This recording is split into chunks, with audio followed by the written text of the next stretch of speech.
Hürmetli vatandaş, bugünkü leksiyelerimizle başlayımız. Leksiyede size ağacıyoruz ya, Washington'da sözleyimiz.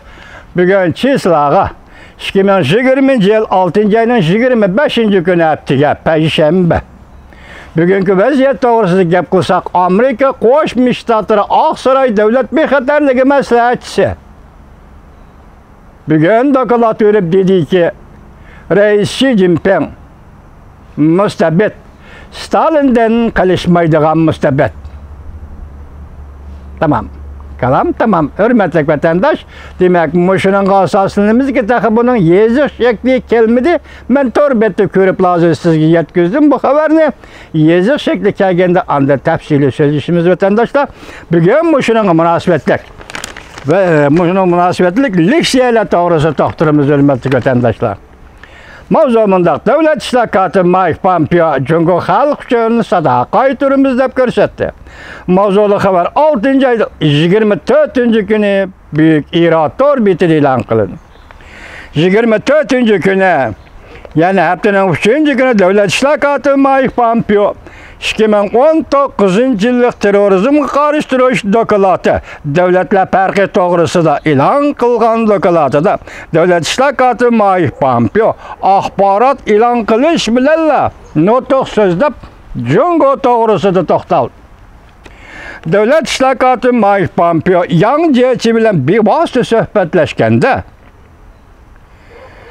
Cumhur Partiyasının sebepsiz tecavüz kılış doğrusu toxtulup hem de Amerika ve Avrupa İttifakının Cumhur Partiyasının kabi hareketleri zerbi bir vatkallığı hazırlıkı dünya vaziyeti doğrusu da hem toxtal. Devlet İşlakatı Mike Pompeo bundak görsetti. Amerika devamlı Cumhur halk için cevap kaytırdı. Devlet İşlakatı Mike Pompeo avval Cumhur'un diplomati yancıyeti bilen görüşkenligi doğrusu toxtaldı. Cumhur Partiyasının her karşı taraflardaki sebepsiz tecavüzçülüğü doğrusu da biz akgönüllük bilen söhbetleştik. Yani akılanı söhbetleştik. Ben yancıyetiği besim işlettim. Yeni jukumluk virüsünün ahvalının aşkarlanışı talep kıldım. Amerika Qo'shma Shtatlarının prezidenti Trump'ni öz işçiga algan halda Amerika'nın köpligen amaldarlari jukumluk virus ahvalini yoshirgan Cumhur Partiyasini ayblab keldi. Jukumluk virusning butun dunyoga tarqalishini keltirib chiqardi Cumhur Partiyasi. Nurg'un odamlar vafot bo'ldi, yer shari iqtisodiy talafot tortdi. Devlet İşlakatı Mike Pompeo Avrupa İttifakı Cumhur Partiyasının erkin dünya ve kanun bilen baş kuruşu tehdit payda kılganlıkını tanıp yetti dep görsetti. 24. günü Mike Pompeo Amerika'nın ittifaklaşlarının şerik ve hemkarlaşıkçılarının Cumhur Partiyasının kılmış etmişleri doğrusu da ensüreşki başlıqallığını tenkitleşki başlıqallığı doğrusu da mı toxtaldı. Devlet İşlakatı Mike Pompeo bundak görsetti. Biz Beijing'in kılmış etmişlerden ensüreymiz. Lekin biz hergiz ensüreydiğen devlet emez. Neme demekçi vatandaş kaltıs eğri gep kıba. Yancı muşu gepte anlap şu meydanda olturdu dana. Lekin biz ensüreydiğen devlet emez. Bunun manisi düşündürsek endi, biraz ve kıyas bilen düşündürsek biz ensireydiğen, karab olturduğun devlet memez. Vakti kelgen vakti gepimizde kılımız degen menen çıkamdı yok vatandaş. Ya ben hata şerhiyle koydum, keçiren vatandaş. Biz hergiz ensireydiğen devlet emez. Ben Cumhur'un diplomati yancıyeti bilen muşu noktada söhbetleştim. Bizden ittifaklaştırımız ve şiriklerimiz özlerinin sadasını ifadelevatıdı. Hem de herkes kolunup Cumhur'u takabul turuşka, yaki Cumhur Partiyasının kılmış etmişleri takabel turuşka başladı.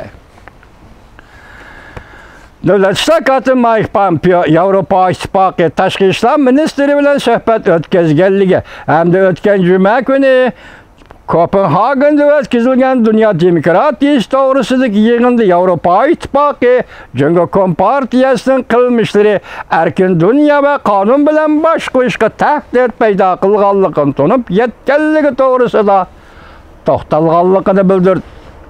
Musha hafta o'tkazilgan Jungo Yevropa yuqori darajaliklar yig'inidan keyin Rais Charles Michel va Rais Ursula von der Leyen Jungo Kompartiyasi to'g'risida ishpozi bildirdi deb ko'rsatdi Davlat ishlar kotibi Mike Pompeo.